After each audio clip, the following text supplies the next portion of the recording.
people to die for justice. Where we want food, we are hungry. We want food. The government should resign. Okay, Palori mbele kule.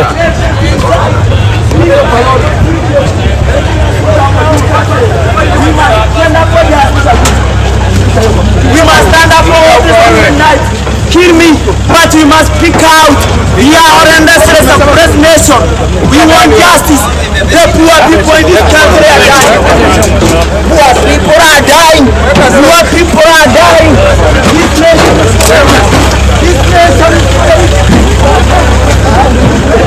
Okay, my name's Julius Kamau Kimani.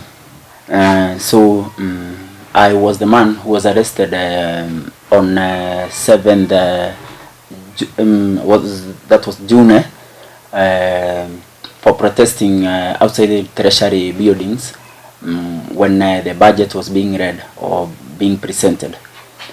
And so we have come here today to still continue to speak to Kenyans so that we can be able to unite our struggles. That day I was talking about lowering food prices, and we said we want the government to resign. We want the people in power to resign because they have failed completely failed Kenyans. It's so painful that the price of basic commodities is rising up every day, high cost of living, but our politicians do not have that in their political manifesto. They are not talking about that. And so before we go very far, we want to say a little prayer, then we can move ahead. And my friend David will lead us in the prayer. Kwa majina naitwa Kimegere David ama sauti ya mnyonge. Mimi ni mcha Mungu, ninapenda Mungu, na kwa hivyo leo lazima tuanze na maombi kwa sababu tunajua tuna maadui wengi ambao hawataki tuseme ukweli na ambao wamekuwa wakitawala nchi wakitumia power zingine ambaye haieleweki. Na kwa hivyo wacha wa Kenya tuombe. Kwa jina la Baba na la Mwana, leo tuko mbele yako Bwana tukiomba uwedanishe na sisi, fungua wa Kenya roho zao, fungua wa Kenya macho yao, na ndio leo yale mambo yote tutaongea iwe ya kuwafunza, iwe ya kufungua macho, kuwafungua roho na waone mwelekeo tunaoelekea sio mzuri bila kuongozwa na wewe. Tumejua Mungu tangu ube dunia kuna wengi wanakuja wanajifanya Mungu kufanya mambo yao kiholela, lakini kwa vile sisi ni waombaji na kwa vile sisi tunakujua Mungu, ulisema hakuna mwana damu yoyote anaweza kutawala wengine, na ndio ukatupea tuwe tukitawala wanyama, tukitawala vitu vingine yote, lakini sisi tuwe tunajipanga kwa roho zetu tukiamini sisi ni binadamu na yule anaweza kutuangalia maisha yetu na kutudhamini ni wewe tu. Tumeomba na kuamini. God bless Kenya. God bless Kenya. Nice. So maybe tunaweza anza tu kwa kujiintroduce, mwambie wa Kenya nyinyi akina nani na labda ni kwa sababu gani mko leo ndani ya Mutembei TV. Asante sana. Mimi kwa jina kama nilivyosema ni Kimegere, sauti ya mnyonge. Ninasimama kiti ya MP Udhaya ambaye nilianza 2013, 2017 na ninasimama nikiwa independent. Kwa sababu I am independent mind, independent candidate. And I strongly believe independent mind, independent candidates ndio wataokoa nchi pahali imefika. Na leo tuko kwa Mutembei kusema ile mambo tunaona haiendelei mzuri, na leo wa Kenya mtusikize kwa roho safi. Tutaambia ukweli na ukweli itadumu. Na ndio leo tutaanza hapa, na wacha niseme kitu ambaye imekuwa ikinisubua sana, na mpiga picha unaweza angalia. This is the latest ambaye I am concerned. Hii ni very urgent na nimeituma mpaka kama mnavyoona hiyo mihuri yote wamereceive hii petition, na ni ya kusema general election 2022 ambaye saa hii kila mtu anasema tunafanya election 2022, and I'm afraid we are not sure whether itafanyika kwa sababu ile committee inaitwa transitional committee haiko, ilifujwa 6 years ago, na according to article 142 ni lazima iwe transitional committee ambayo itaendelesha vile Kenya tuta hand over from the current government to the incoming government. And I'm afraid hii ni kitu niliandika tarehe 6 Mei na ni very urgent, na nimepea Senate, nimepea National Assembly, nimepea Independent Boundaries, nimepea Commission of Administrative and Justice, na nimepea Political Party Registrar. Yule nimeona juzi ameiandika ni Auditor General akilalamika ile tunafanya Kenya siku hizi. She is also afraid that we are not organized in transition, kwa sababu amesema hata wakati wakiapisha wabunge wangafana serikali inaashwa na hasara mingi sana, because there is no official handover ya ile mambo. Ile utajiri ilikuwa na hii governor, ile utajiri ilikuwa na hii, so they are having some challenges. And this one on transitional ndio tunaona hapa iko kitu ambaye haiendi mzuri hii, na hatutaki kama Wakenya iwe blame game. Na ndio ninashangaa na ninaambia Wakenya kila wakati, nyani ni wale lakini wanabadilisha misitu. Sasa tuseme ukweli, kama hatujaona transitional committee, how are we sure hata uchaguzi itafanyika tarehe 9 mwezi wa 8? Na kama itafanyika, will be beneficial? Na ni nani wanajificha kwa hii kutouda hii committee ya kuendeleza uchaguzi? Hiyo nilifanya nitetemeke na nikauliza hii maswali yote, na nimeona way forward ni Political Party Alliance Committee washikane ndio waongee, na tuwe na transitional committee ambayo itakuwa neutral na ambayo itasimamia Wakenya kwa roho safi. Sio ati wale wanataka kuwa kwa serikali wawe tu ni wale watu wamekuwa appointee to the status quo. And I am afraid Kenyans, this is the high time watu mfunguke macho, mujue we are on our own, although as we go on we will elaborate further. So let me give a chance to my brother abaye wakulino hujuana kwa kireba, tumejuana akitetea huko nje, akiteta vile Kenya imeenda vibaya, and I was impressed na vile anateta akitumia nguvu yake, akitumia sauti yake na ile uwezo kidogo ako naye, na ninashukuru Mungu ametuleta pamoja. Karibu bwana Revolution Africa. Thank you so much. Kama nilivyosema, as I said, my name's Julius Kamau Kimani. I'm here today on Mutembei TV, or we are here today because one thing I must recognize Mutembei for the work you are doing, because in Kenya I've realized that the mainstream media has betrayed Kenyans. They do not report objectively, and they do not give much airtime to those who have different opinions in this country. So that is why I always say that we need alternative media. Alternative media is where we can speak what we want to say, what we feel, what we believe in, without being censored. And so I believe that what we are saying today will get to the Kenyans' rooms and TV stations and everywhere out there, so that we can start a conversation from the grassroots that will transform the way poor people think in this country, the way we are treated, because that is what we are here to change. And so, as I said, I am a hawker in the city of Nairobi, and when I mention the name hawker, I believe it rings a bell in the minds of many Kenyans, because of what we have gone through. The body of hawkers, or the people called hawkers in the city, have suffered for so long in the country under the hands of these governments that we have been erecting. And I believe it's time for us for our people to get justice. In this country, when you speak about the plight of the poor, nobody cares to listen so much. And I wonder what's the role of our leaders because they do not have any, they don't seem to have any agenda for the poor people in this country. Because if they really had an agenda for the poor people, right now we would be talking about lowering the food prices, the high cost of living, because these are the things that are pressing Kenyans right now. And so I want first to give a genesis of our problems. Our people were killed in the streets by city council. Some were maimed. Our wares were confiscated by the city council of Kenya, and of course they were being helped by Kenya police, and they are running battles every day in the streets.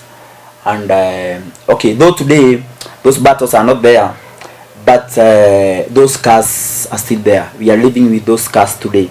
There are people living with that trauma, the families of those who were killed, and we have been trying to get justice in our country, but it has become so hard to get justice in this country, because I think the law in Kenya is works for the rich but not for the poor. We have a country that is so much slanted against poor people. The state believes that poor people are the enemies, and this is something that every concerned Kenyan, every conscious Kenyan must come out and condemn and join this conversation, where we will have change that will make Kenyans get better lives in their country. Because right now living in Kenya has become so hard, and it's getting hard every day. In fact, being poor in Kenya is like a death sentence, and this is what we are trying to change. And so, as I said, because people see me on the streets every day, and some people misunderstand me or my mission. Some say I'm a madman. Some say that I'm paid to do what I go into the streets to do. But far from that, we have been working to get justice for our people, and we have tried to follow the diplomatic way, or to use diplomacy to get that justice. We have written petitions.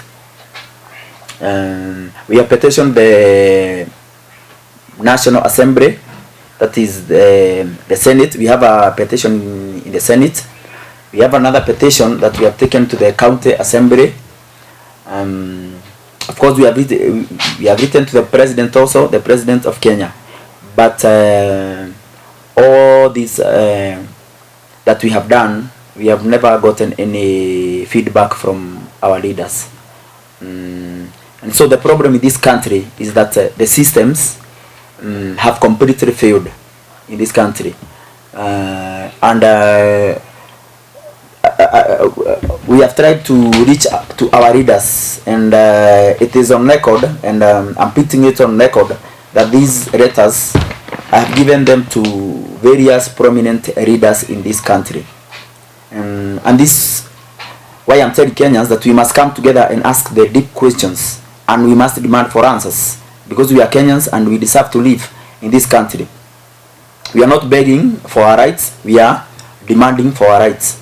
And so I'll name the leaders that we have handed these letters to, because it's very important, so that we can start holding our leaders to account. Because the problem with this country is that there's no mechanism to hold our leaders into account. There's a time when leaders used to resign in principle, but it's no more.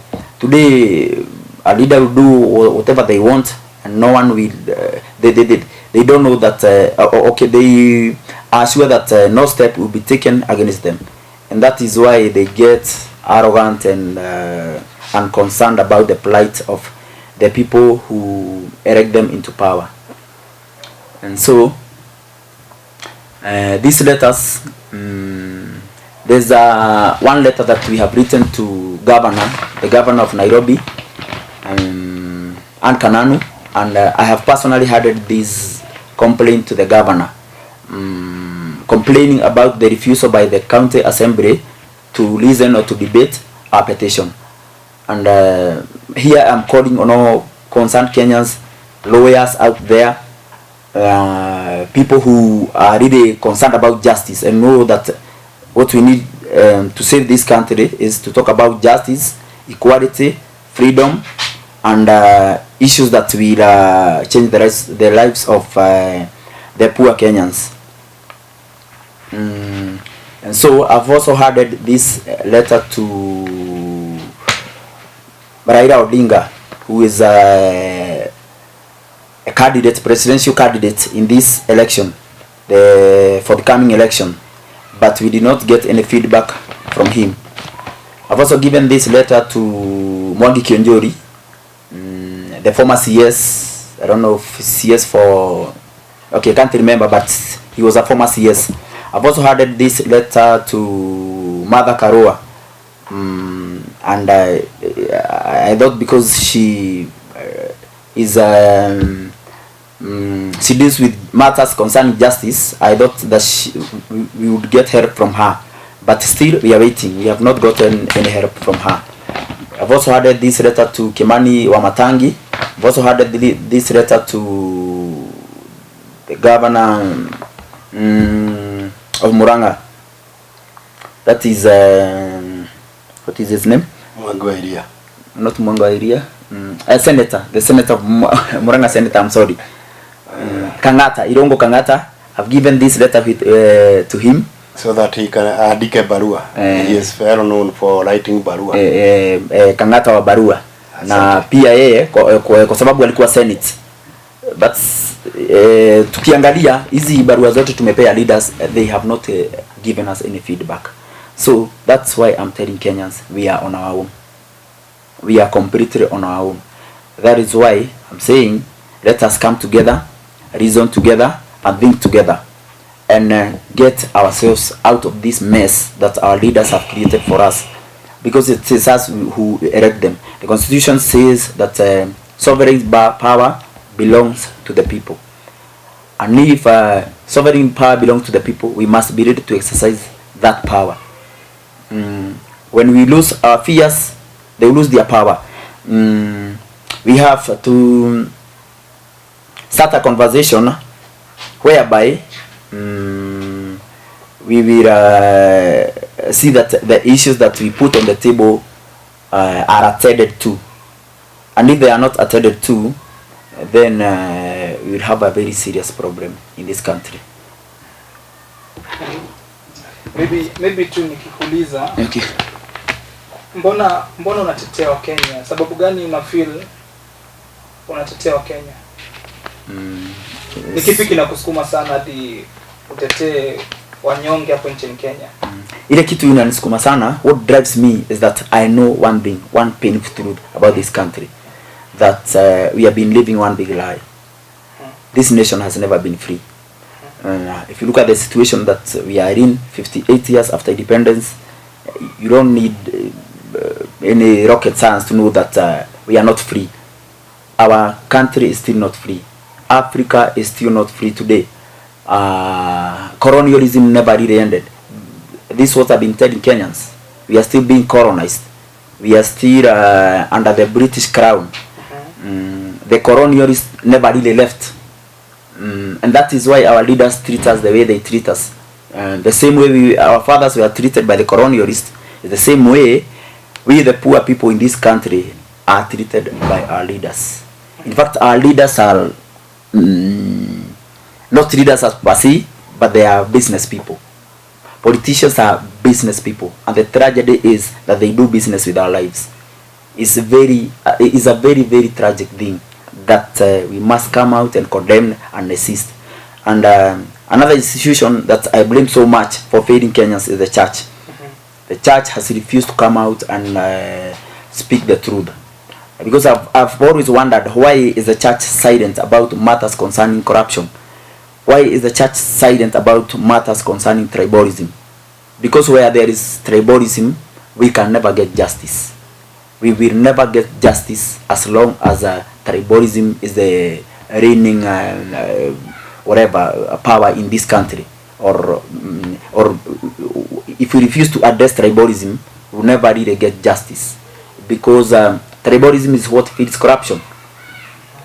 Because we see leaders who are corrupt when they are caught, they always run back to their tribes to claim they are being verified or that, or something like that.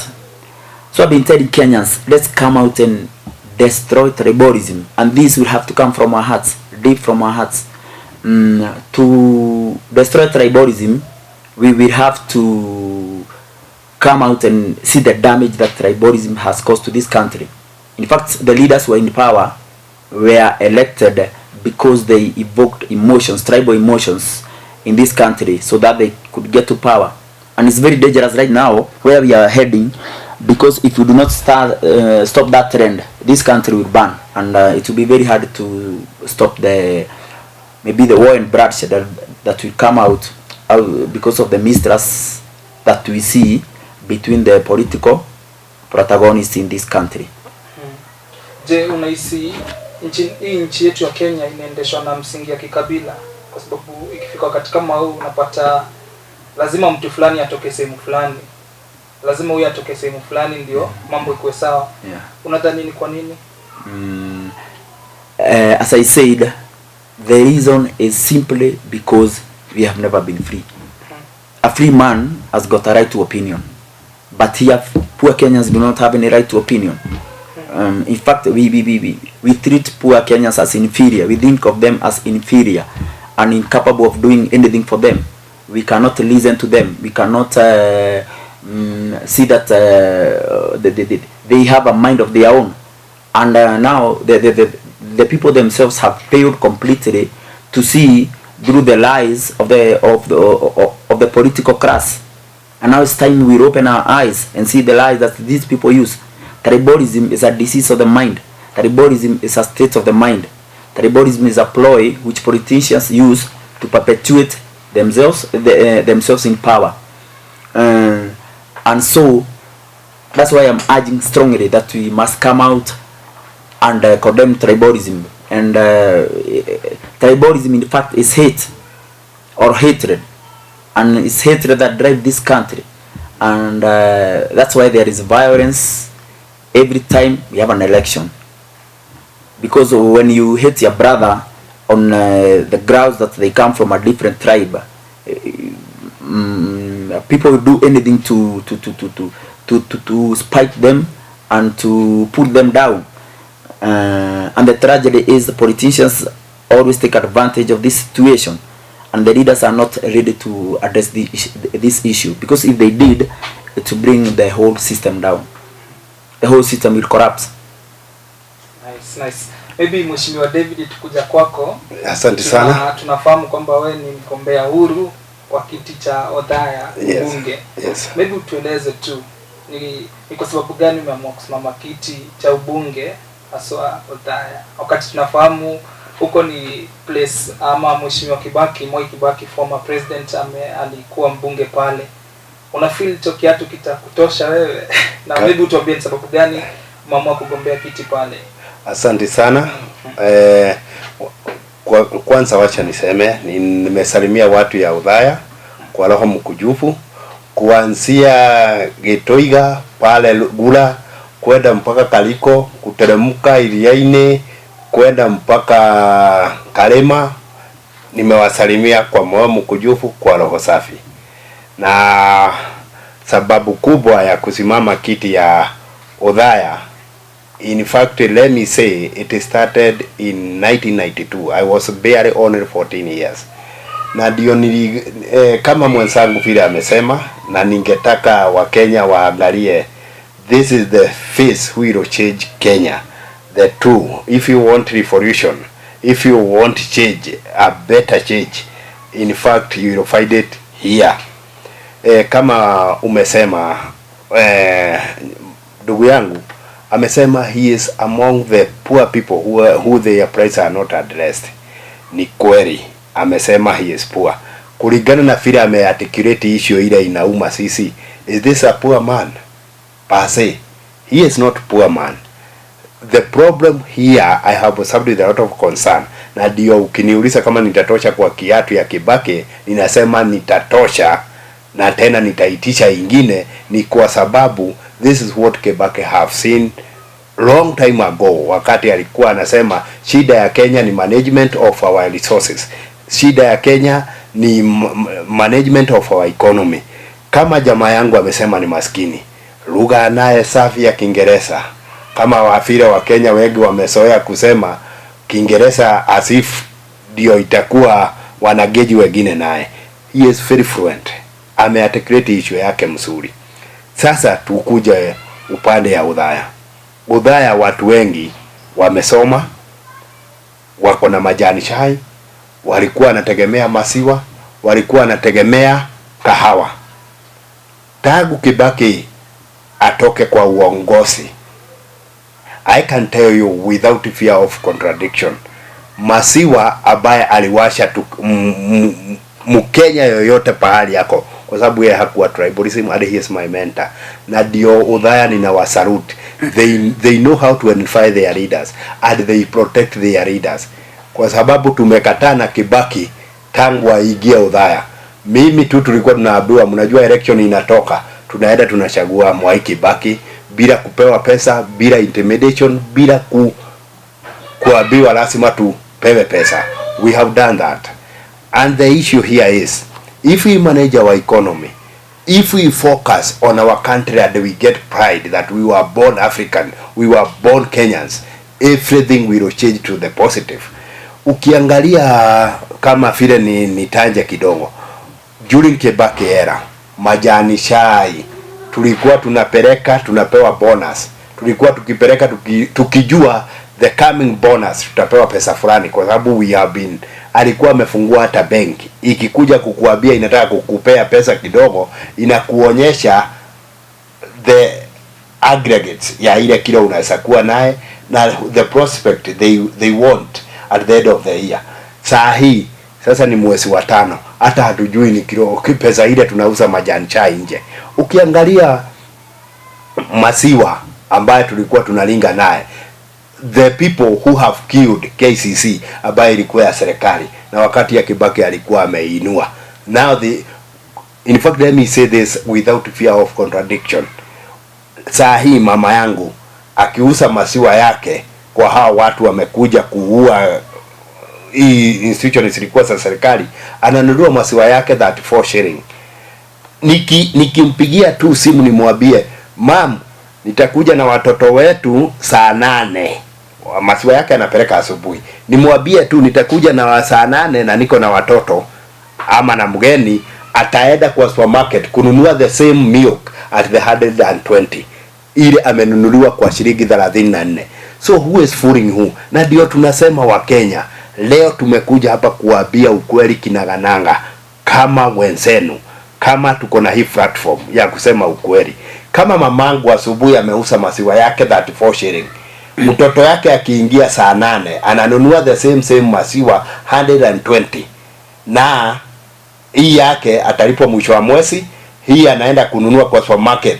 Wale watu wameua KCC, anaenda kununua 3 times ile pesa ameuza. Majani chai the same, coffee the same. Now the big issue is Kenyans, until when tutakuja kujua we are on our own na tujijue sisi ndiye tunawaajiri wale. And I have observed this with a lot of concern. Wa Kenya sisi ndiye tunaandika hawa wabwenyenye. The thing they only do ni kukuja kwetu, kutupea pesa, kupeana pesa kidogo ya bribe, then you sell your future and the future of your children. Wacha sasa niseme kitu ambayo umeniuliza na ni tamu sana, kama ya kiatu ya Kibaki. Mimi sisemi tu nitatoshea kwa kiatu ya Kibaki. Tuko watu wengi, which I am very proud.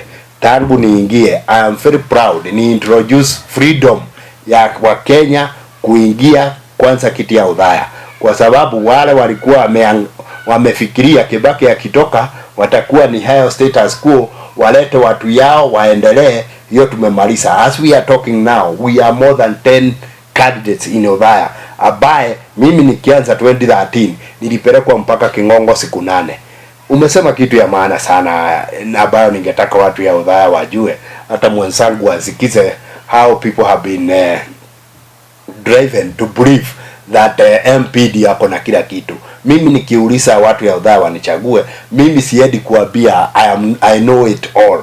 Mimi nataka tukae chini, tuangalie miundo msingi yetu, tuseme this is our priority. Kama nikienda Shinga waniambie their priorities ile wangetaka serikali yangu, ama nikiingia parliament nione tumefanya. Niende kwa watu ya Mahiga niwaulize what is your priority, tukae chini. Niende Iliaini niwaulize what is your priority, tukae chini. Niende Karema tukae na wao, then as other people we sit down, tuseme Karema wanataka hii, Iliaini wanataka hii, Chinga wanataka hii, Mahiga wanataka hii. Tukiangalia hiyo, then we will be in a position to create.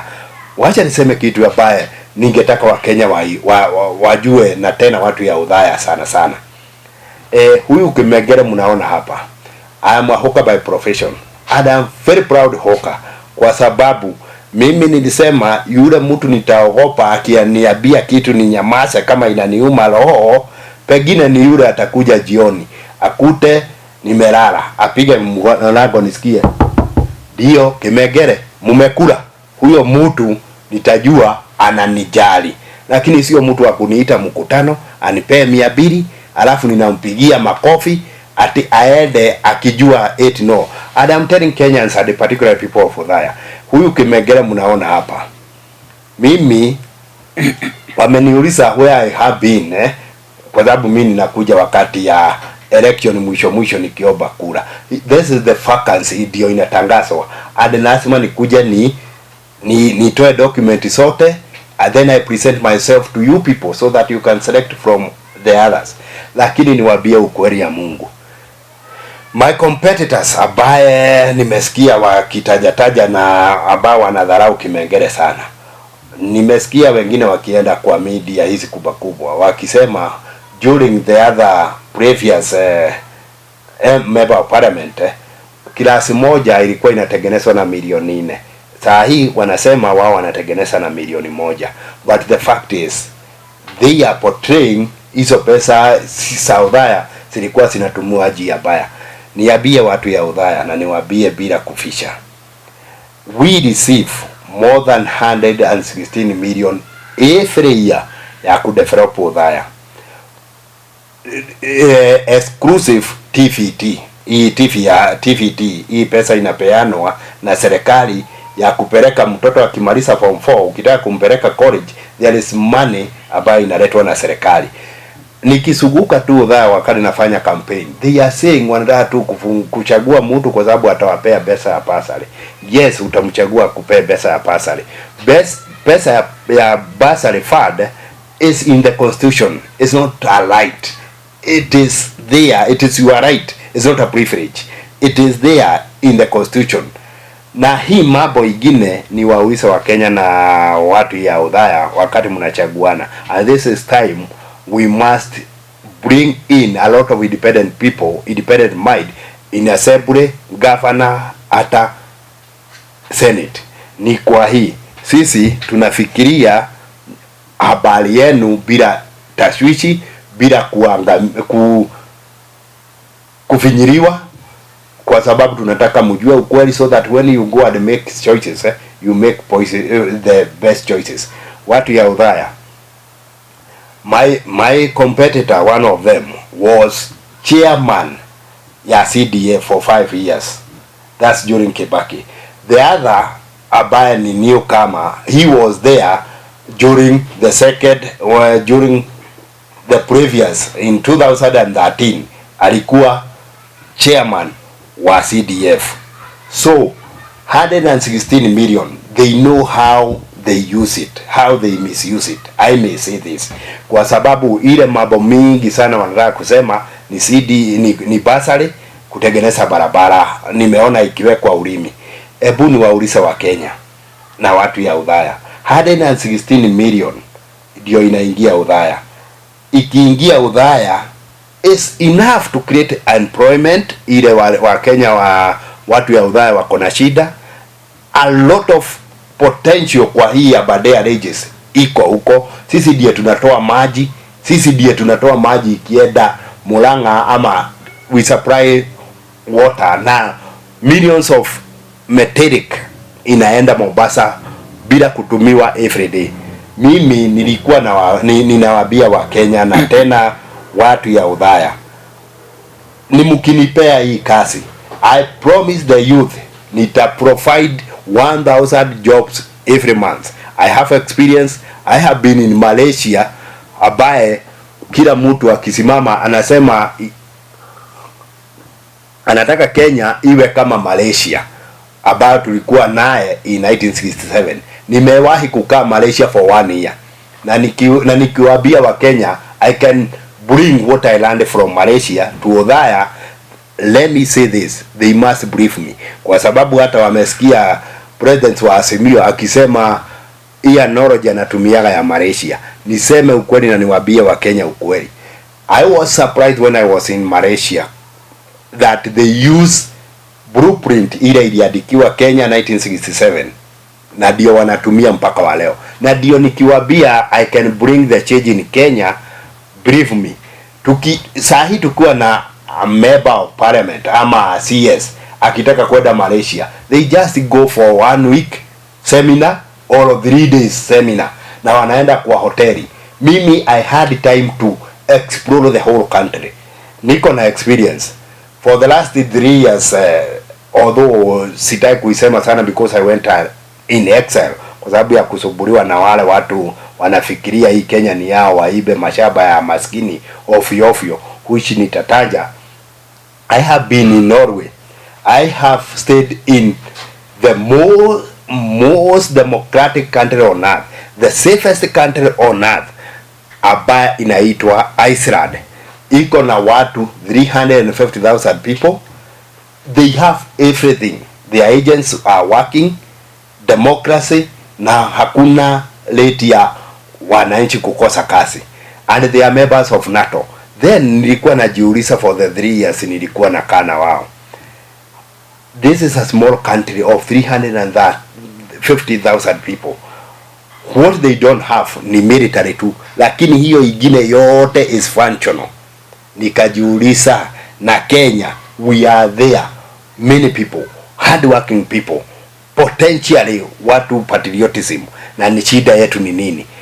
If I am given a chance by Odhaya, in fact I will engage my friends from Norway, my friends from Iceland, and we will educate our people their rights, wajue we are the employers. Sio ati sisi tunakuja kupangwa, sisi ni vote, tunawaambia wewe ingia tutetee hii na hii, ukishindwa enda nyumbani. Na ndio nilikuwa nauliza watu ya Odhaya, hawa watu wawili the competitors, abaye nikienda kama sina gari hata sijali wakinitupia rokogo wakati ninatembea nikiomba kura na tukiwaomba sote. Let me tell Kenyans and particular people of Odhaya, 116 million is a lot of money ikiingia kwa any constituency. Wacha kusema hii ati 1 man 1 shilling. If you can't use 100 million ukitumia watu wale uko nao kwa njia mzuri, hata ukipewa billion utaweza kutumia. Ninataka kuuliza watu ya Odhaya hivi, if you deposit 1 million in account ikae for 1 year bila kutumiwa, hiyo million inasaa interest ya 78,000 a year. These people who have been there, kama sasa tukiambiwa ati tumewekewa barabara, they just go the last minute ndio wanaeka barabara. Hii money ingine, the balance inakuwa wapi? Na nimewaambia akiweka milioni 10 kwa account, any account ikae tu hapo inaangaliwa, inasaa 780 million. Akiweka milioni 10 pahali, hizo pesa ambayo sinakaa ni almost 600 million, imepita half billion. Ikiwekwa kwa account ya mtu fulani, ikae miaka 2, ikae kama million 50 million, ikae inasaa pesa ngapi? Hiyo ni kitu nataka Wakenya wajiulize. Wengine nikienda kuwauliza hiyo when we have a private meeting, unagongwa ati wewe ni maskini, wewe hujui biashara. If someone can take 50 million, ikiwekwa kwa account tu inasaa milioni moja, inasaa 78,000, na mtu akichukua hiyo pesa yenu aende anunue cement, 1 million can produce 2,000 cement. Hata cement isimpe pesa mingi, tuhesabu impe just 50 shilling, 2,000, hiyo ni more than 200,000 kwa hiyo milioni moja.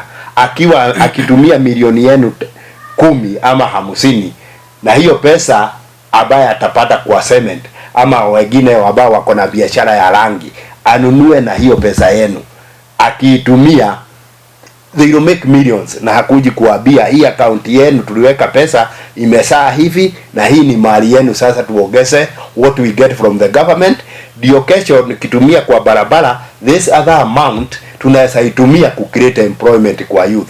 Nobody will tell you about that fact. Na ni mimi nikisimama niwaambie ukweli, mimi ninaambiwa ninawashanua wa Kenya na ninapelekwa King'ong'o. Nilishangaa sana hata nikipelekwa King'ong'o. Only my mother and my lovely wife Kami waliniletea uji. Na hiyo kitu nilipelekwa kwa sababu ya kutetea watu ya udhaya. Na ndio saa hii nawaambia niko tena na sitashoka hata wakinipeleka wapi. The only place I can't say ni wakati watanituma mochari, which I strongly believe hamutakubali wa Kenya tufike hapo. Watu wale walikuwa wanasema ukweli, watu walikuwa wanatetea sisi, wanauawa. Musikubali hiyo ifanyike tena. Alafu ya mwisho ndio nipe ndugu yangu akiendelea kusema yale ina affect wa Kenya.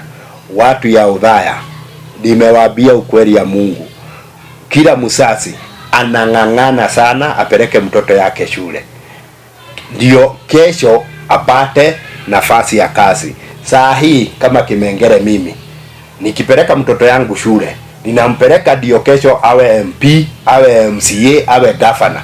Lakini nikimpeleka shule atoke na hiyo masomo yake, then I don't show him how to fight to be elected post, awe akiendelea na kazi nyingine. Hiyo kazi itaendelea kuwa na wale wenye pesa na tutawashwa baki nyuma tukilia. So it is upon Kenyans, particularly the youth, ambayo effect yenu inauzwa ama your future, muangalie sana who you elect on the post. Ya mwisho ambaye nitasema kabla sijapea mwenzangu aendelee ni udhaya. Nimekuta tunafanya harambee ya watoto kwenda shule, nikajiuliza hii basari ndio inaweza kuwa inapeanwa inaisha, na hii pesa ya TVET ambaye wa Kenya hawajui iko wapi, inafanya nini, iko kwa account ya nani, ndio tufanyie na watoto wajue. Ndio umepewa basari ya kumpeleka secondary, na akimaliza secondary unataka aende college kama hakupita university, na iko pesa ya serikali ambayo inatumwa kwa every constituency in Kenya. Na ningetaka kusoma hapa ndio wa Kenya wajue ukweli. Niwaambie watu ya udhaya hii pesa ni ngapi na inaenda wapi na inatakiwa iwe inatumiwa aje. Na hapa nitawaambia ukweli. Mtoto anatakiwa kupewa 70% from the 53,000 ambayo inatumwa every TVET, iwe inasaidia wale watoto wanaenda college. Kwa hivyo hakuna haja ya kusida tukipiga harambee kwa watoto wetu. Tunatakiwa kuuliza hizi pesa ya TVET inaenda wapi, ndio mtoto akifanya hiyo shule, akitaka kuendelea kazi ajue pesa iko, akitaka kusoma pesa iko, lakini inawekwa kwa akaunti gani, inaenda wapi. Huyo mtoto ukimpeleka college, wewe usitoe pesa yako kama huna uwezo, enda kwa MP wako muulize hizo pesa ya TVET, na ndio mtoto aendelee kusoma. Sio ati umepewa basari uingie shule alafu akimaliza form 4 awe analega nyumbani. Hapo na kwa Kenya na watu ya udhaya, ningetaka muangalie sana. There is a TVET money about it has been coming to udhaya since, na inaenda wapi, inafaidi nani? Ndio tunasikia wengine wakienda scholarship na sisi tunabaki hapo hapo. Hiyo ni siri nimewapea, na muikare murekeri mukiugi wona wanyitwo uga nĩ kĩmengere ũraugire na no ngũrĩrie. Tupe mwenzangu ajudio aelewe yeye si maskini, ni kuwa tumefinyiliwa kiasi. Na ujue Kenya wale wanajiita maskini, it is a design. Muendelee kufinyilika. Na leo ndio nilikuambia washa tukuja hapa, utajua we kama ni maskini ama ni kufinyiliwa. Ambia wa Kenya kitu ndugu yangu. So as my friend said, ama venye amesema, what comes out is that Kenyans are really suffering, poor Kenyans. And so as he said, I said I'm poor, yes, but actually I'm not poor because I can think and I can see through things and the schemes of our bad politics or bad politicians. And so in the same way I say to Kenyans that you are not poor because you do not have money, but you are poor because you do not want to think. If only we can come together and think, then we'll be able to bring ourselves out of this mess they have created for us. Because politicians make us poor so that they can continue manipulating us forever. And that will continue to happen if you are not ready to come out and tell them we are tired and we cannot go these like this any longer. We want our country back. We want a new country where everybody can belong and feel that they belong and they are respected by the government. And so I want to tell Kenyans a story about a man. There's a man called Thomas Paine. He was an American philosopher, and that time America was being colonized by Britain. And Thomas Paine saw the nonsense of it all, and he felt obliged to take action against that. And Thomas Paine went around telling Americans, please use your common sense. Please use your common sense. How can a continent be ruled by a country? And from that time, Americans took up arms and fought for their independence. Remember George Washington? That's when they rose up and fought and drove Americans away, the colonizers away. Today in this country, and it's something that is duplicated the world over, 90% or maybe 95% of resources of this country are owned by maybe 5% of the rich ruling elites in this country. That's a problem we have. We always remain in poverty as long as we do not question things that are wrong in our society. We must teach our people, educate our people, enlighten our people, and bring our people out of mental slavery.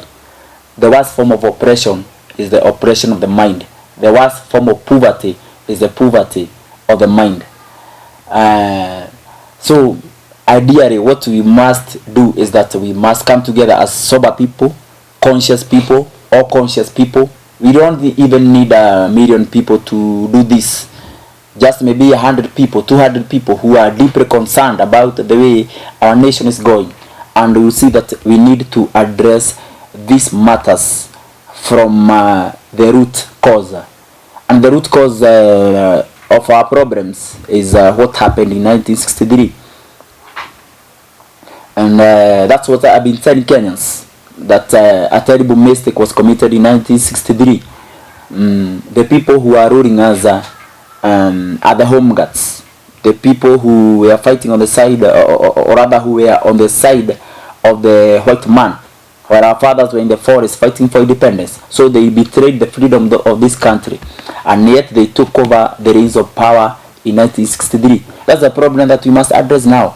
In fact, we do not need an election to address the deep issues in our country, because an election is just a ploy by the rich ruling elites to make us, the people, the masses, feel that we are often consulted in matters governance. But it is a lie. The elections are always premeditated. The rich ruling elites always have their candidates. So we only go to rubber stamp and put their candidates into power. That will continue happening if we are not ready to come together and fight to liberate our minds. And I've told my people that the only way out for this country is a revolution of the mind, a revolution of ideas, a revolution of values. A true revolution of values will cause us to question the fairness and justice of many of our past and present policies. A true revolution of values will cause us to look uneasily at the glaring contrast between wealth and poverty, and we shall say with a righteous anger that this is not right. And it is not right at all that 58 years after the so-called independence, majority of our people are left to languish in an ordinary island of poverty in the midst of obscene wealth. This is something that we must address. It's also so sad that 58 years after the so-called independence, majority of our people are daily harangued by a corroding sense of fear and a nagging sense of nobodiness. I mean, we are treated like we are not human beings in our country. There is a problem of inferiority complex in our people, inferiority complex in Africa. We do not feel that we can really come out and change this country. We do not believe, but this is what they have taught us, and this is what they want us to believe, and they want us to believe that we are helpless, and we forever remain helpless. And this is very sad. This is very sad. That's why I'm saying we must confront the issues that have put us in this mess for these years. And the time has come for us to see that we live in a society that is where we are always surrounded by violence and injustice. And right now, people are talking about peace. Even the church is calling the people to go out and hold a peaceful election. Okay, it's okay to say that. Nobody wants war. But as much as we talk about peace, I'm asking a question to Kenyans. Why are we leaving the path of justice out? Because I believe that peace goes hand in hand with justice. We cannot have peace where there's no justice. Peace is not the absence of tension, but peace is the presence of justice. In fact, what this country needs right now, right today, is justice. For this country to heal, we need to address all the historical injustices committed in this country from 1963 and even from before, going back to the time when the colonialists entered into the shores of Africa. These are these things we need to come out and address, or we forever hold our peace. And so I'm saying, we the masses, we must unite. The only way out for us is unity. If we unite, then we will be able to go forward and claim our country back, and will not be afraid, because what we are fighting for is ours by birthright. We have a right to be in this country. We are human beings. We have our hopes, we have our dreams, we have our aspirations, but all these have been curtailed by greed and gluttony of our rulers or the people in power. But now, I believe, and I still believe, that we can overcome if we come together. Yes, we can overcome if only we have a strong desire that will drive us to deal with the revolting evil of tribalism, as I said, because tribalism is what separates us. Tribalism is what the politicians use to keep us apart, so that they can continue controlling us. The purpose of tribalism is to subjugate and oppress a people. The underlying purpose of tribalism is to continue oppression and injustice and inequality. And so we must come to see that we need to come out and address tribalism. And if we address tribalism, we shall be able to change the way things are done in this country, or the way things have been done in this country for the last 58 years. So I'm telling my dear Kenyans that I have a dream today, and it is a dream that I'm ready to fight for until the very end and carry on to the very end. I know the dream is free, but the journey is not free. It's a price to pay. We must sacrifice ourselves. We must go out there into the streets with courage and with determination to claim our rights as individuals, as human beings. And so I have a dream today that one day the people of this country will rise up and come to see that they were made to live together as brothers and sisters. Yes, I have a dream, and it is a dream deeply rooted in the old and famous dream of one Martin Luther King Jr. That we hold these truths to be self-evident, that all men are created equal, and that their creator endowed them with certain inalienable rights, that among these are the right to life, liberty, and the pursuit of happiness. But it's so sad, my people, and so unfortunate that here in our own country we are made to live in fear, and we are denied all our basic rights. Now it's time, my people, for us to come together and fight together. It is either we fight together or we perish together. It is either we save ourselves together or we disappear together. We must learn to live together as brothers and sisters, or perish together as fools. The problem with this country is that the people who know what is right do not have the courage to stand alone. And well, I say to my people that tribalism is a burden of the poor man, and the shame of our ruling elites, or the educated, the intellectuals, the so-called thinkers of Africa. It's so sad that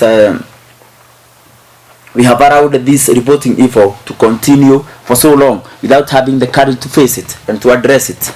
And so I'm calling on all Kenyans who are concerned about saving this country, because what this country needs today is healing. Yes, what we need today is healing. Otherwise, if we do not come out and speak the truth, we are going to find ourselves in a very difficult situation, because politicians are only concerned about power. And when people are only concerned about power and not about the interests of their people, they can do anything to get that power. We shall not bleed so that they can continue ruling. We must resist, and resistance is the first step to change. I still believe that we can change this country. I still believe that we can change the world. Yes, we have the power. The power is in our hearts. The power is in our minds. Yes, we must use that power to change our situation. Somebody said that that change, like death, is inevitable. There is a very bad myth that we have believed in this country, that some people are indispensable, but nobody is indispensable. And no kingdom is immutable. Only the kingdom of God is immutable. Any system formed by men can be changed by men, can be fought by men. We are men, and they are men, and we must face them as men. One thing I say is that we must address the issue of this country and ask questions. Why is it that we have been ruled by the same family for all these years, 58 years? Is it that out of 40 million Kenyans, we do not have people who can think? We do not have people who came up with the fresh ideas, new ideas, and unite our people together and make our people to understand that these people have been around for donkey years. In fact, if Marcus Garvey were here today, he would lead us into asking whether it was only their mother that went to maternity. So, my people, I'm saying that we must come out and save this country, because it is our country. We must save it for ourselves and for posterity. We are here today just for a very brief moment, so we should fight to leave this country a better place than we found it. And so the only way to change is to fight ignorance. Ignorance, my people, is the worst form of disease. In fact, ignorance is killing more people in the world than any other disease ever discovered in the history of mankind. And it's so sad that governments the world over want people who are not conscious. They want to rule over people who are not woke. They want the people, the masses, to remain ignorant forever. And this is so sad, so very sad. We must have people who will come out and say, no, this is not right. People are suffering because we are not addressing the issues that should be addressed by our leaders. There's no mechanism to hold politicians to account. In fact, politicians are thieves and liars, and they have stolen our freedom. They have stolen our minds. They have stolen our land. They have stolen our future, and they do not care. They do not care about the difficulties that we face daily, because they have made life so hard for us. This nation is rich, so rich, and were it not for corruption, Kenyans would be very better off. So we must address the issue of corruption right now, and we must do it without fear.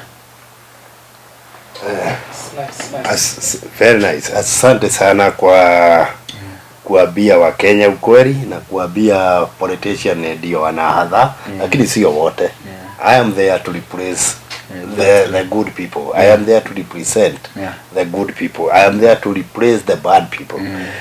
Kuna kitu hapa moja ningetaka kuambia wa Kenya, na tena abaye Mr. Kagi kusema mambo abaye itakuja kunihound that I was misquoted.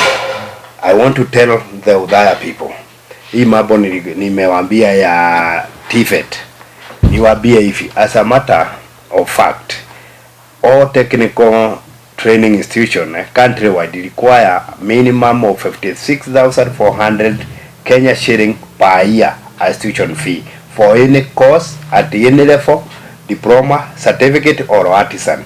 Hiyo ndio nilikuwa nawaambia watu ya Udaya. Hii pesa ya TVET ambaye ni 56,400 ambaye inaigia ndio mtoto akitoka secondary aende college, aende university, kama ni D alipata, kama alipata A, kama alipata B, there is chances, there is money to do this.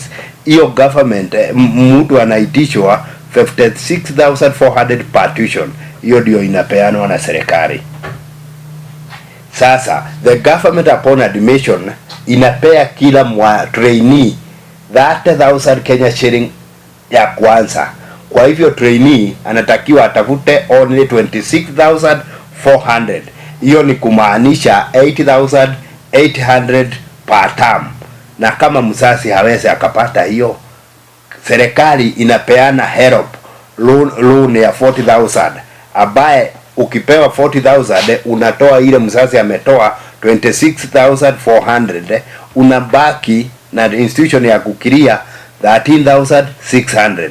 Kwa hivyo hiyo pesa yote na unaongea tu upewe basari. Mtoto akiingia university, then there is another opportunity, anaweza ingia TVET ama college ama training yoyote. Hiyo pesa inaendaga wapi? Watu ya Udaya. Kimengere hajaikuwa CDF chairman kwa 2013 or 2017. Sijakuwa hapo. Hao wensagu wamekuwa hapo. Hiyo ni kitu wanatakiwa atuambie. Ndugu yangu hapa amesema he is afraid hata chances siku hizi hawaingilii kama wakati tulikuwa tunajua akina Joya akina huwa amekufa juzi mwana Anseki. Wacha nikwambie ukweli ya mambo. Sijui kama hata kwa chache tutasema wamekuwa digital, because for today ukienda kwa saa zingine sisemi ni sote, lakini unakuta you say you are Julius Julius hapa akona growth kwa mguu inamsubua, na mimi ni Kimegere ama rafiki yetu pale, yeye ni pastor. Huyu chairman anatangaza shida zetu zile tunapitia wawili. wewe unapitia growth iko kwa mwili, unataka operation. Mimi kama pastor ninataka gari. Yote tumewaambia atangazie wana congregation Unajua atasimama aseme Julius ako na magonjwa inamsubua na anataka dawa. Kimegere ambaye ni pastor wetu mkuu anataka gari. Unafikiria congregation itasemaje? Itasema Julius tumuombe of course kwa gari tuchange. So it is happening. So don't be surprised. It is happening. And for us we need now to connect to God direct. Exactly. Tusigoje mtu mwingine atupeleke kwa kanisa, atupeleke kwa maombi. Watu wanasema Yesu alikuja na kitambaa ya hekalu ikafunguka so that everyone can take their issues and they face God direct. Kwa hivyo ukisema kanisa, ujue kanisa pia ni the society.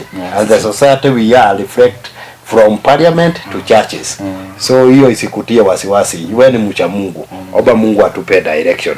Ile ingine ningetaka kusema ambaye sitaki hatuende tusisahau. We people of Mount Kenya, we have an issue ambaye sisi tunasemanga mundo witoa nyumba. Tunasahau hata leta kwenu, atapeleka kwake na familia yake. Kwa hivyo we have to look for the right people ambaye tutachagua, because hata kama umesema inakuwa ni play ya kuonyesha tunafanya election but if we put good people, they will be in parliament to consider about making good laws about ita govern for now, tomorrow and future. Nimeshukuru sana vile wewe unatetea wanyonge, na mimi tulijuana kwa sababu mimi nami nataka kuwa sauti ya wanyonge. Exactly. So our voices must be heard. But you must wake up and raise your voices. Hiyo ndio kitu ile umebaki naye. Pesa kila mtu Kenya analia. Unajua pesa siku hizi imekuwa kama ukimwi. Kila mtu anasema hana. Kwa hivyo hata wale wako naso ndio tusijue wako naso, unajua pale wanaipeleka. Wanaipeleka wapi? Overseas. Ndio tunasikia inatengeneza pesa huko. Wao they are so blinded wanashindwa kujua hii pesa tukipeleka nchi zingine inaenda kujenga nchi hizo. Na ili hali wameitoa hapa Kenya. That's why I will ask you personally, wakati tutaenda hiyo jukumu ingine ya kuleta Kenya mpya, lazima hawa wanasema wanataka kututetea, they have to sign 4 things. Na ninaomba tuchikane mikono. Wata implement Dongo report. Wata implement TJRC. Wata implement hii pesa yote imeenda nje, wataileta Kenya. Na they have to sign.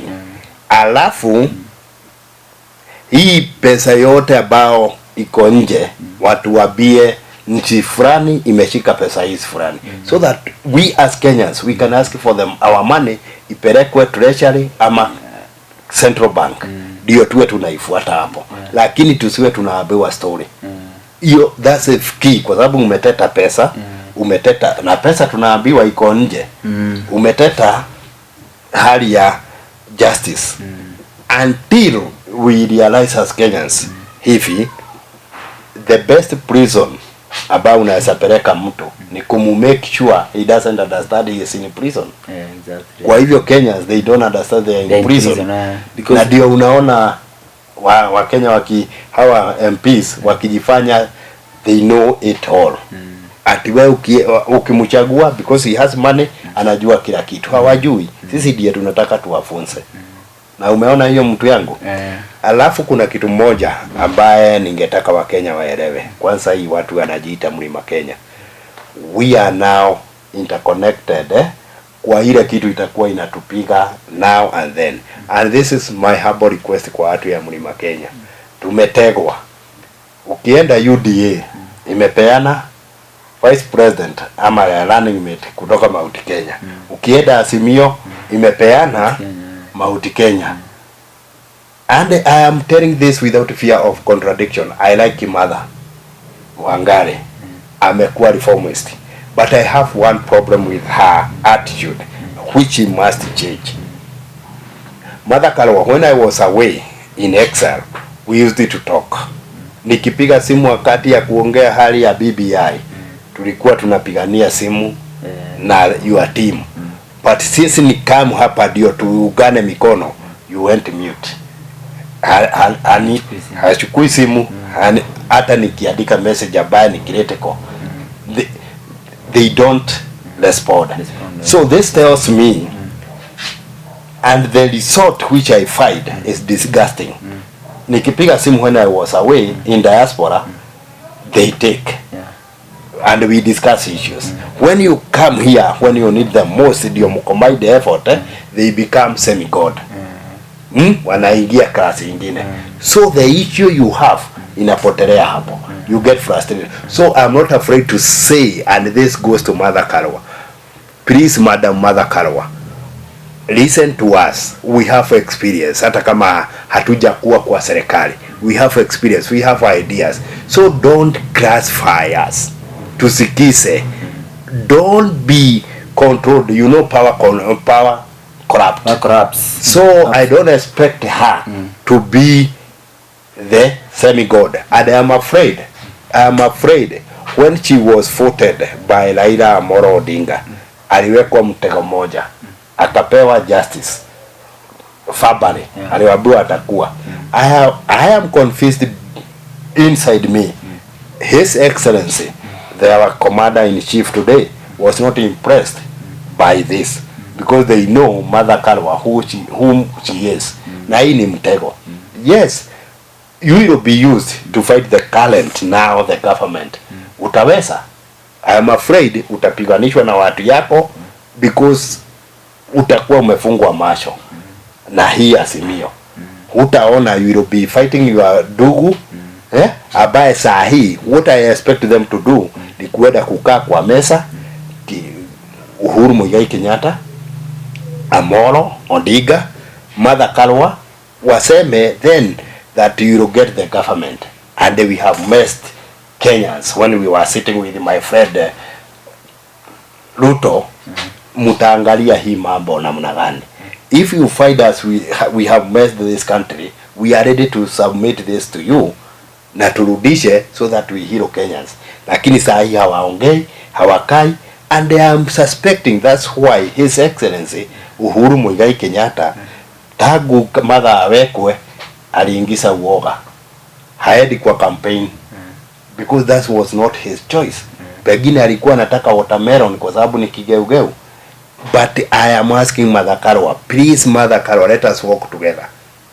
Gachagua, let us work together as Mount Kenyans. Listen to our opinion, hata huyu, hata mwingine, dio, if it comes that we can forget and we pardon those people who have made this country and we go forward, that would be the liberty. Exactly. Kama nyinyi mumeumia, ama hoka by profession, kama sisi tumeumia, if you be made to understand it has happened and it will never happen again in future, we will forget these people, forgive them, and we forge ahead. Lakini tukiweka wale ambao wanaigia hapo kama Mother Karua, then they put carpet, hutafikia, is a problem. And I am afraid Mother Karua, as agement of my mother, you have to listen to Kenya wale wako chini kama vile ulikuwa unatusikia.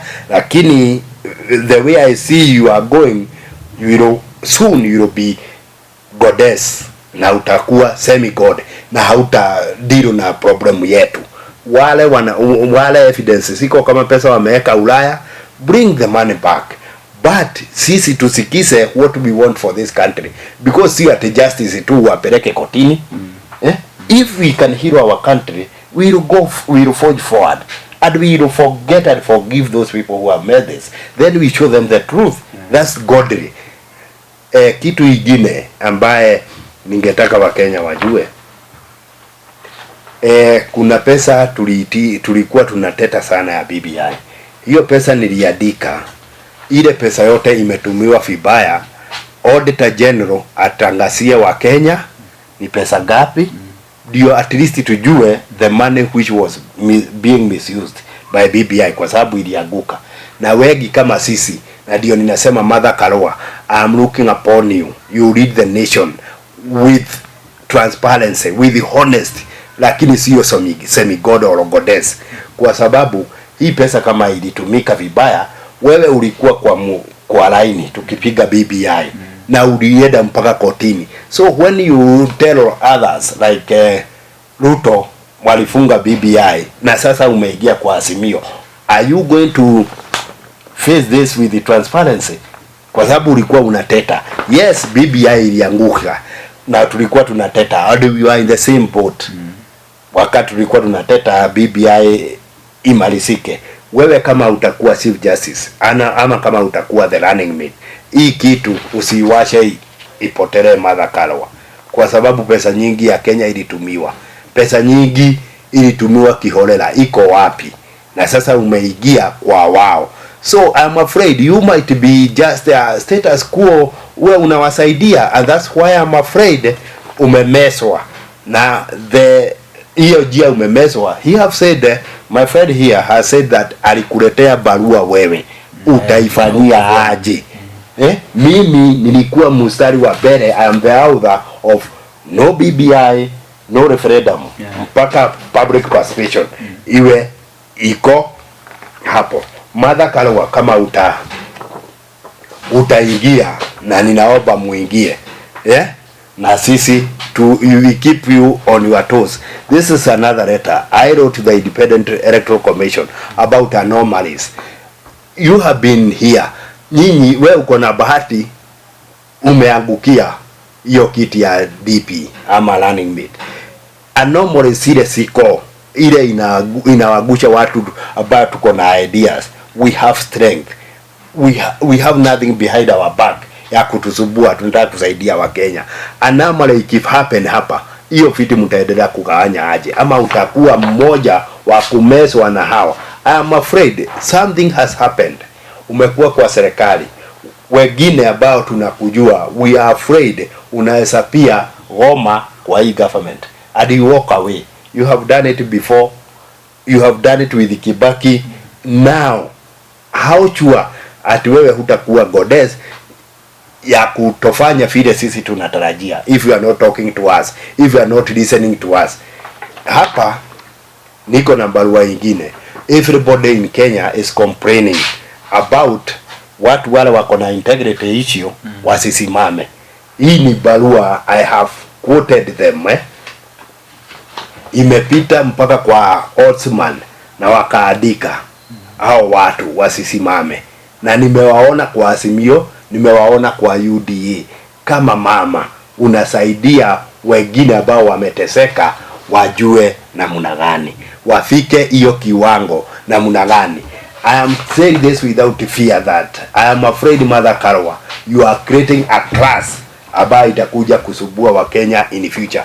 This is the author from my mind as organizing secretary of Commonwealth Voters Privilege Rights Association, which is registered in UK, ambaye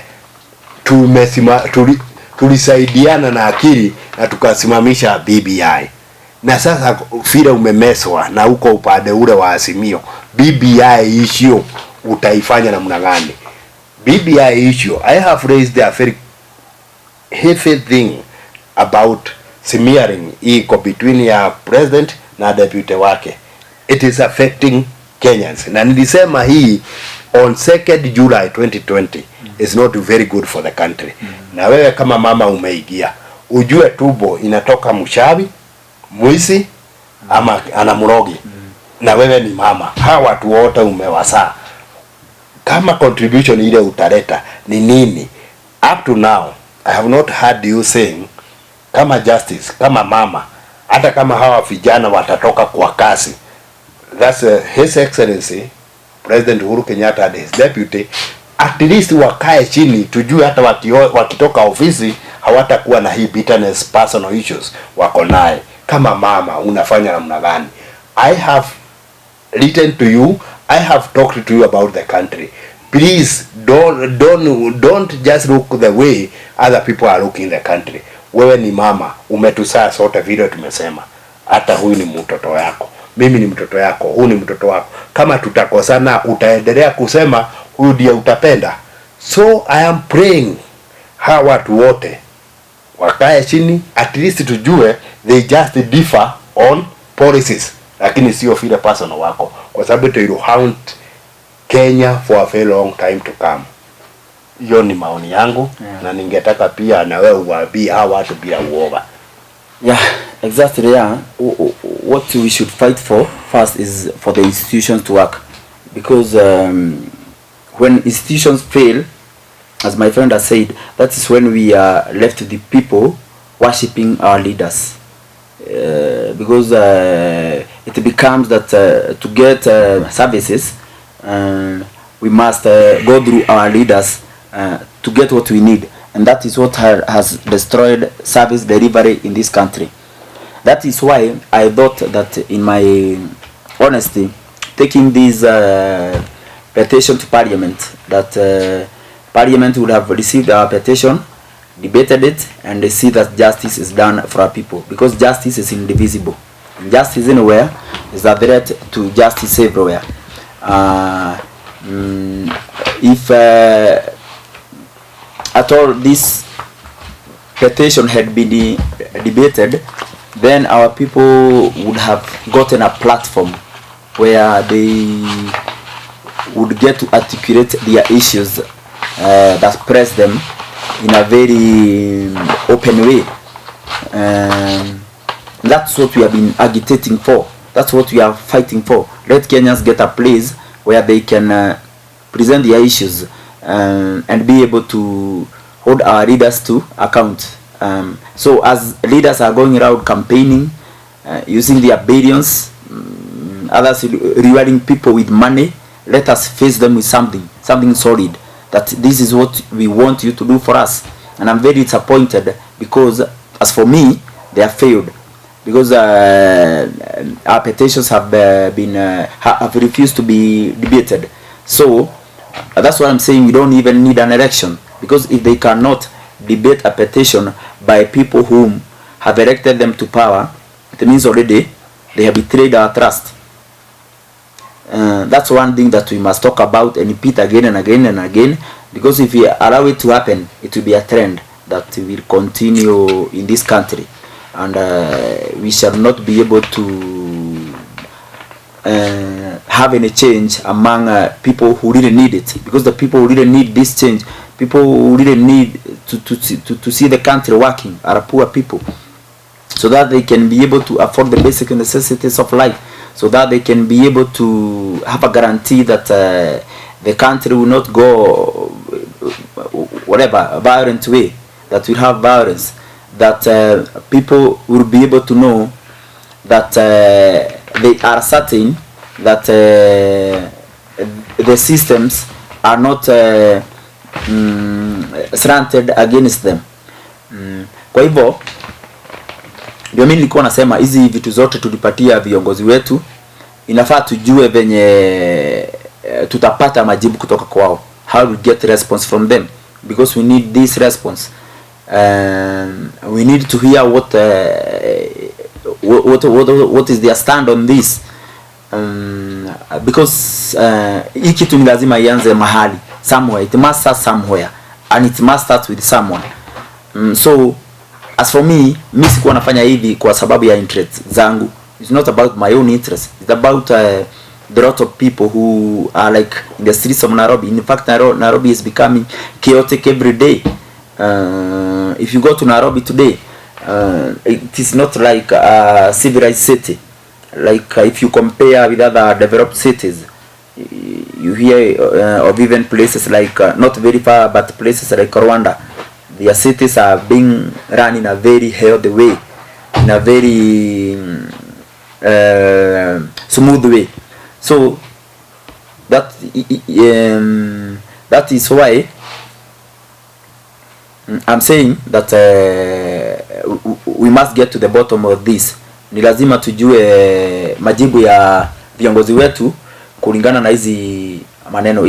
Si hata hatutaki pesa, because kuna watu baina yetu wanafikiria wanafaa kupata pesa kwa wanasiasa, na hiyo imekuwa ni kama trend in this country, na mimi nikiona hiyo ndio imeharibu nchi. Kwa hivyo sisi wote we are responsible for destroying this country, because when we go and take money from leaders, then hatuna hiyo power ya kukuja tena na kuwa confront. We don't have that whatever moral standing to come and confront them again, because tumekula pesa, tumechukua pesa kutoka kwao. Kwa hivyo in fact tumeona viongozi wengine wakisema at times that walichaguliwa na pesa yao. This is something that's so painful. Let's teach our people the truth. Let's tell our people that leaders are not there to dish out money and favors to us. What we want is for them to work for us, and if they work for us, it will be okay. But if they don't work for us, then we have to find a way ya kuona mambo zetu zimesikika, kwa sababu ni lazima tusikizwe. Wacha niseme ya mwisho kama tunaendelea kumaliza. Tumeshukuru sana kwa Mutembei TV, na ndugu yangu leo ameweza kuzungumza, mimi nitazungumza, na tutaendelea kuengage Kenyans. Na wacha niwaambie wa Kenya, tuko na chama ya wa Kenya ambayo inaitwa kuungana kujenga Kenya, ambayo nitawaambia ukweli what we need in this future, and we will be active by 2027. Lakini sasa tuanze kujitokeza, kila mtu alete maoni yake. Ya mwisho ambaye nilikuwa nimesema about learning mate, ambaye nimeona imeletwa Mount Kenya. I would urge his deputy to Mr. Ruto, kindly, as you negotiate about our lives, nyama na soda, we need you bring these people together. That is Uhuru Muigai Kenyatta na rais na makamu wake, as they leave the office come August. Tunataka waachane wakiwa they have no bitterness on person, na akienda waende tu ile bitterness watakuwa naye ni ya kupigania policy ambaye kila mtu ameshagia, na ambaye ningetaka umuulize kwa sababu anasema ni wahasura. I remember sometimes back tulileta project ya region ya Kisumu ya kutoa hii takataka inakuwa Lake Victoria, na nikaleta kwa ofisi yake Highkent, na ilikuwa beneficial kwa Wakenya wa hasora. Ilikuwa itengeneze clean the lake, na ilikuwa itengeneze manure fertilizer, na ilikuwa imetoka Australia. I initiated that project in your office, His Excellency Deputy President. Ile ilinishangaza, watu yako walikuwa wanataka Kilagula ndio ikuje ituongee na wewe. In fact, that was during the PA, the current MP Langata. Nilileta hiyo project, ilikufa kwa ofisi yako. Nilileta project ingine ilikuwa inaangalia African tropical neglected tropical diseases, ambaye nilileta na nikakuja kwa ofisi yako nikasema hii mlishindwa kuleta computer kwa watoto, wafanyeni deworming the country, the whole of the country, na nikaleta project hiyo, na it was going for 112 million. Kila mtu ambaye yako kwa primary angepewa dawa ya minyoo ndio wasiwe na magonjwa hii inapatikana. It dies in your office. Sasa ningetaka hata kama unaenda kujulisha wahasura utawasimamia, those are the issues. Watu wale wako karibu na wewe pia isiwe pia watakuja kukuhadaa kama vile unateta unafanyiwa na your boss. So be careful that happened in your office, na it will affect you in future. Na ndio ninasema hawa watu wakae chini waugane, waseme ile bitterness ama separation way wataenda bila uchungu ya kibinafsi, iwe tu ni uchungu ya kupigania wananchi. Kwa hivyo Mother Kalwa, you have a duty to unite Kenyans through their leaders and Rigathi Gachagua. We don't want Mount Kenya ambayo itawachwa nyuma, na ningetaka watu ya Mount Kenya they embrace everyone who comes. to ask for our vote. They embrace every tribe, kwa sababu hii hatutaweza kuondoa 42 or 45 tribes in Kenya, but tunaweza watumia iwe la njia ya kufanya biashara in a corner of the country. So I'm very happy kwa sababu ya Mount Kenya TV ni pahali kila mtu akitaka kuja kutoa maoni yake is most welcome. Na ndugu yangu usikufe roho. Lazima tuombee nchi, lazima tushikane, and we have the big project ambaye we will make sure the current leaders who will be candidates for the presidential will make sure na ninakuomba tuchikane mkono na wengine tukuje to make sure wamesign TJRC wata implement, Dongo report wata implement, ile pesa iko nje wataileta back na no corruption. They commit themselves in writing. I will do this na naomba mkono na kurufu. Hii Kenya itaenda better because of you and I and the rest of people who will join hearts for the better Kenya. Yeah. Our voices must be raised. Yeah. Kimegere sauti ya mnyonge. God bless Kenya. God bless Kenya. I'm ready to die for freedom. I'm ready to die for my people. I'm ready to die for justice. Where we want food, we are hungry. We want food. The government should resign. Okay, kalori mbele kule.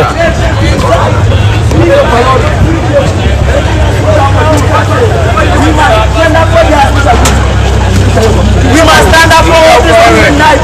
Kill me, but we must speak out. We are horrendously suppressed nation. We want justice. The poor people in this country are dying. Poor people are dying. Poor people are dying. This nation